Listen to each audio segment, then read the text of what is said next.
Ethereum founder Vitalik Buterin has burned 90% of his Shiba Inu coin holdings, an amount worth $6.7 billion. The trove of more than 410 trillion tokens was sent to a dead blockchain address late on Sunday, taking them out of circulation. Buterin had been given half of SHIB's total supply in recent weeks in what appeared to be a marketing stunt. "I've decided to burn 90% of the remaining Shiba tokens in my wallet. The remaining 10% will be sent to a charity with similar values to Crypto Relief, preventing large-scale loss of life, but with a more long-term orientation," he said in a note attached to another transaction at the same time. Last week, Buterin gave 50 trillion SHIB tokens, worth around $1.2 billion at the time, to an India relief fund set up by Polygon founder Sandeep Nailwal.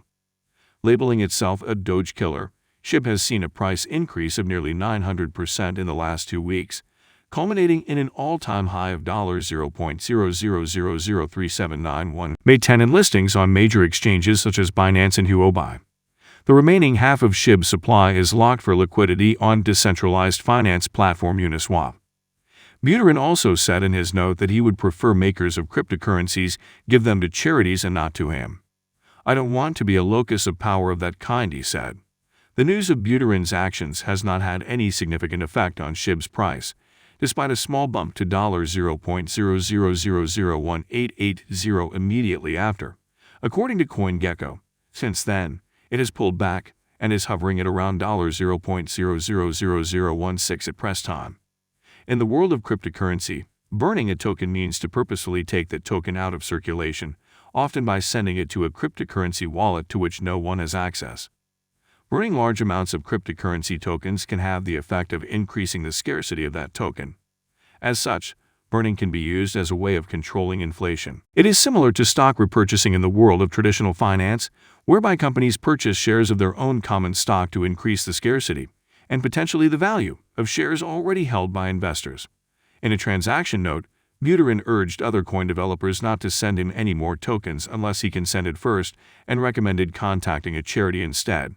He said in the note, according to the New Zealand Herald, "I don't want to be a locus of power of that kind."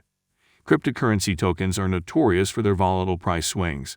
The price of Shiba Inu plummeted after Buterin's transfer to the India Crypto Relief Fund last Wednesday.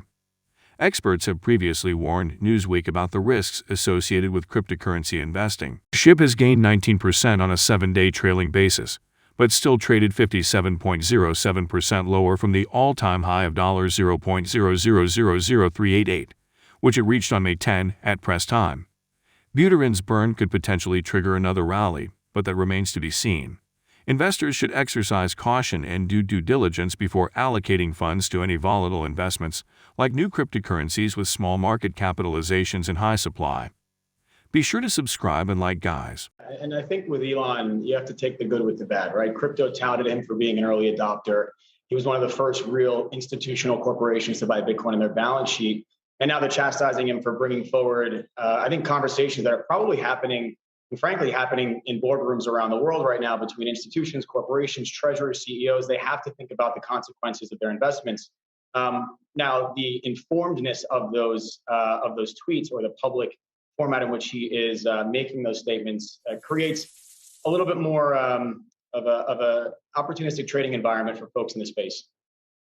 Let's be more specific for a moment. Are you frustrated by Musk's ability to move Bitcoin? I mean, what does that tell you about the market fundamentally?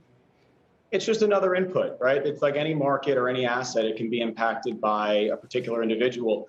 Again, Elon was both positive for the market and still continues to be. He's bringing a lot of discussion around cryptocurrency to fold here with the more public community base. And honestly, whether it's psyops, and he does think that things like faster block time would make for a better cryptocurrency, or this is more of a ploy. This could be part of his research spiral where he's trying to get public information from the crypto community.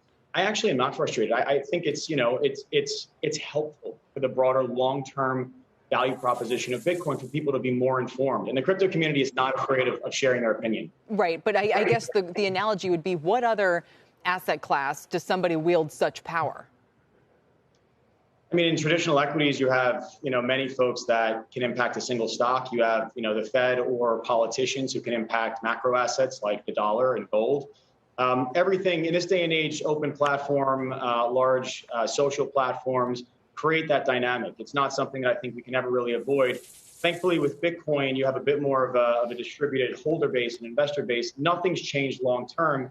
And like any commodity, kind of short-term price fluctuations are driven by demand, which can be influenced by memes or someone like Elon, but long-term value is really driven by supply. And if you understand Bitcoin and the supply dynamics, that's a game changer, both in the long-term supply of Bitcoin. Sorry, go ahead. That's kind of what I wanted to ask you about, Mike. There was a very interesting article in the Times this morning by Daniel Kahneman, the behavioral economist, making a distinction between bias in decision making and noise. Would you call whether it's Elon or whether it's Paul Tudor Jones or any of these other guys who have talked about Bitcoin, that is noise, and what we really want to focus on is to strip that out as you look at it as an investment decision? That's variability, and what you really want to look at is fundamentals. Right. Stripping out signal from noise is critical. And I think actually that's part of Elon's take, is that he's going to something like crypto Twitter, a very, very adversarial platform, or one actually that's very constructive from a community standpoint, where he's throwing out these things that those are akin to a freshman in college taking 4 years of psych versus 10 years of cryptography, where he knows he's putting out kind of lesser thought out, less robust arguments against crypto so that the community can provide what I think are valuable long-term solutions and answers to those questions, which is great because, again, it's